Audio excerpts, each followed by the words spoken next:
Merci beaucoup.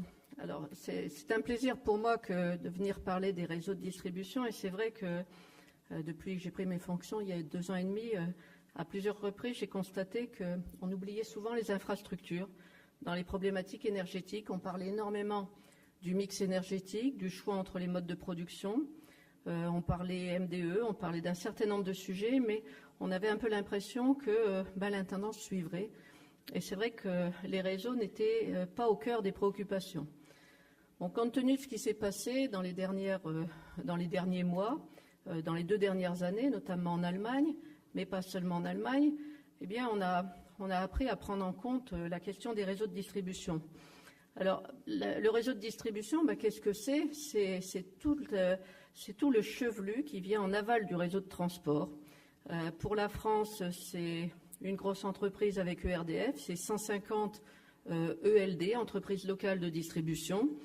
Ce sont quand même 1 300 000 kilomètres de lignes. Et pour ERDF, 35 millions de clients, 35 000 salariés. Donc c'est une entreprise qui a pour vocation, bien entendu, d'entretenir les réseaux, d'entretenir et d'investir sur les réseaux, de les renouveler, d'enfouir les réseaux, de les moderniser également, et il y a énormément d'enjeux de modernisation actuellement, on va y revenir. C'est également une entreprise qui est une entreprise de service public qui va jusqu'au dernier mètre chez chacun des clients et qui est concernée par toutes les questions autour de la consommation d'énergie, autour de la précarité, puisque ce sont les salariés du distributeur qui font les coupures. En gros, le distributeur, c'est une véritable mission de service public. C'est à la fois une entreprise nationale, avec une expertise nationale, avec des salariés répartis partout en France, sur l'ensemble du territoire, 1047 sites, et donc partout sur le territoire, dans chaque département. C'est une entreprise qui est au service des territoires.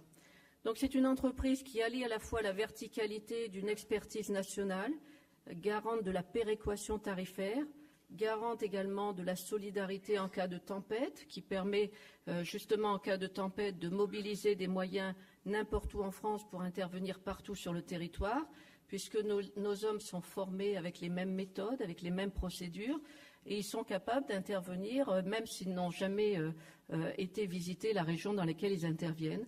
C'est aussi une garantie d'innovation, parce que pour innover, pour être sur les meilleures technologies, ça suppose d'avoir une certaine masse critique.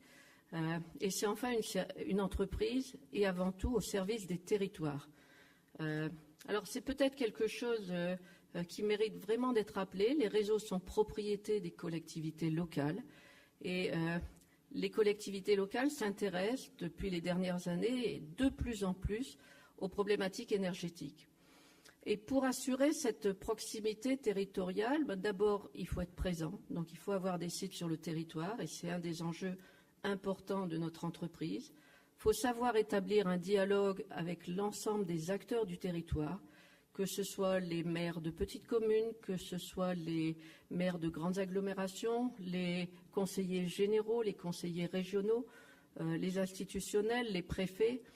Et pour moi, ce qui me semble vraiment fondamental aujourd'hui, c'est d'assurer à la fois cette expertise nationale au service des territoires, à la fois cette verticalité, cette horizontalité. Et c'est pour cela d'ailleurs que j'ai souhaité faire évoluer l'organisation du distributeur pour le mettre à la maille des régions administratives et pour faire en sorte que nos salariés, nos managers s'installent durablement sur le territoire, parce que si on veut être en capacité de gérer des contrats de concession, de les faire évoluer, de les faire vivre, ça suppose qu'on soit en situation de connaître les enjeux du territoire. Ça suppose aussi, au-delà de la connaissance, que la confiance se crée et que nos hommes soient durablement implantés et qu'ils connaissent leurs interlocuteurs. Alors pour moi, c'est vrai que en ce qui concerne la transition énergétique, ce sont des enjeux fabuleux et on n'a pas le droit de louper le coche. Ce sont des défis considérables. Il y a la question des énergies renouvelables, bien entendu. Aujourd'hui, plus de 250 000 installations de production décentralisées raccordées sur le réseau de distribution. c'est plus de 93% de la production décentralisée qui est raccordée sur le réseau moyenne et basse tension. C'est demain, avec un taux de croissance qui reste significatif, puisque depuis le début de l'année, on a raccordé 450 MW d'éolien et 750 MW de photovoltaïque, donc à L2 l'équivalent d'une centrale nucléaire de 1300 MW depuis le début de l'année, et il y en a encore à raccorder d'ici la fin de l'année. C'est aussi tout ce qui est anticipation des nouveaux usages. Anticipation, par exemple, du véhicule électrique. Le véhicule électrique, tous les élus se posent la question, est-ce que j'y vais, est-ce que je n'y vais pas, et comment j'y vais. Le véhicule électrique, aujourd'hui, ça reste relativement anecdotique en France. Mais c'est vrai qu'on oublie souvent qu'en dessous d'une borne de charge, il y a des câbles, et que ces câbles, il faut que quelqu'un les amène, et il faut qu'on pense à renforcer le réseau et à adapter l'architecture du réseau. Un véhicule électrique en charge lente, c'est 3 kWh, 3 kW en puissance, c'est l'équivalent d'un gros ballon d'eau chaude. Un véhicule électrique en charge rapide, une demi-heure, c'est l'équivalent en appel de puissance d'un immeuble de 10 étages. Et puis si par hasard un utilisateur de véhicule électrique voulait mettre autant de temps qu'il se recharge aujourd'hui à la pompe à essence, en 3 minutes, eh bien, ce serait l'équivalent en appel de puissance de la consommation d'un quartier de ville. Donc, c'est vrai que ça ne s'improvise pas, et que ce soit pour les énergies renouvelables, dont vous voyez souvent des grands champs d'éoliennes en pleine campagne, vous imaginez, juste avant, qu'est-ce qu'il y avait? Il y avait de la campagne, et il n'y avait pas de câble. Donc, ce qui est important pour nous, c'est de raccorder, puisque nous avons l'obligation de raccorder au réseau la totalité des consommateurs, mais également la totalité des producteurs. Et raccorder la totalité des producteurs, ça veut dire qu'on puisse le faire dans des conditions raisonnables, alors que ce sont typiquement des énergies non planifiées. Donc ce qui est important pour nous, et c'est vrai dans tous les domaines, que ce soit pour les énergies renouvelables, pour les véhicules électriques, pour les nouveaux quartiers, pour les tramways, pour tous les projets d'aménagement urbain ou rural, c'est d'être en anticipation, c'est d'être prêt très très en amont, mais d'être associé très en amont sur les schémas régionaux climat, air, énergie, sur les schémas de raccordement au réseau des énergies renouvelables, et c'est de créer des instances de dialogue, de concertation à la maille adéquate au niveau des collectivités. Ce n'est pas moi qui arbitrerai aujourd'hui le débat sur la décentralisation, mais en tout état de cause, il faut vraiment que nous ayons des lieux de débat pour que nous soyons informés de tous les projets et que nous soyons prêts à anticiper partout.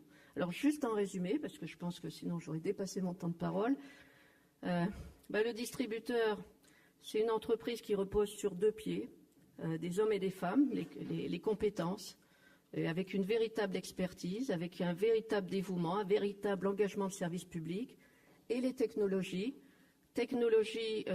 simplement de câbles, de transformateurs, mais également demain de compteurs communicants, et on pourra être amené à en parler si vous le voulez à la table ronde.